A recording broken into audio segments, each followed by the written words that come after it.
Joining me now for the latest on the impeachment developments is Washington Times author and editor Cheryl Chumley. Cheryl, thank you very much for joining us tonight. Happy end to this contentious week on Capitol Hill. What was your take for this day 2 of public hearings?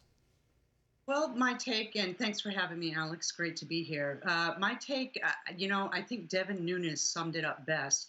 He's a little bit confused why the ambassador was there today. And that's how I felt watching pretty much the whole 5 hours of her testimony. It seemed to me like she was a disgruntled employee who was telling why she was sad and sorry about losing her job.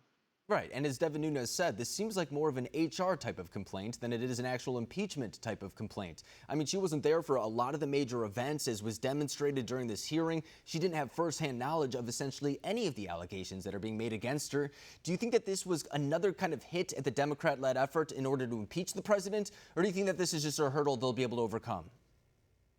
I definitely think it was a hit. This goes way beyond what we saw in the first day of public hearings, where it was just hearsay upon hearsay. This is hearsay upon hearsay, but based on somebody's feelings about losing their job, which has, remember, this whole thing is supposed to be about impeachable offenses. And we are so far removed from that standard.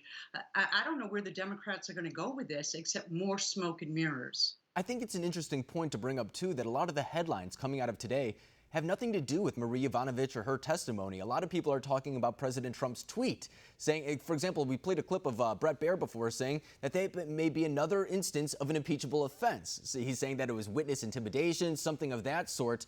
Is that a little bit telling of the fact that maybe the media is kind of acknowledging that this isn't going the way that they want? Well, I don't understand why the tweet made it into the hearing and the testimony in the first place.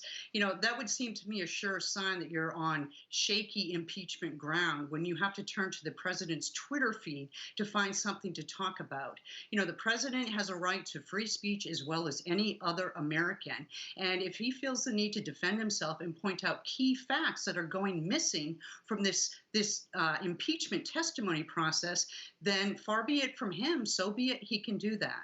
And I want to move to the Republican side as well, because if you turn on CNN, MSNBC, a lot of the mainstream networks, they'll say that the Republican response isn't unified, that it's kind of all over the place, that there is no one clear defense. But then I talk to a lot of my Republican colleagues, and they'll tell me that's kind of the point, because that's what this process is. There is no clear allegation. There is no clear individual that's making a claim. In essence, there is even a clear victim. Do you think that's kind of the message that Republicans are trying to put out there in this process? Well, whether they're purposely trying to put that message out there or not, the fact is it's kind of hard to defend when you don't really know what you're defending against.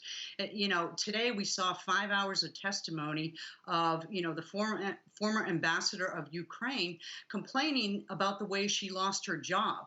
But the big fact here is that the president is allowed, as president of the United States, to deem whomever he wants to fill ambassador and diplomat shoes. So what's the defense here? He has nothing that he needs to defend. He was only doing his job as a president.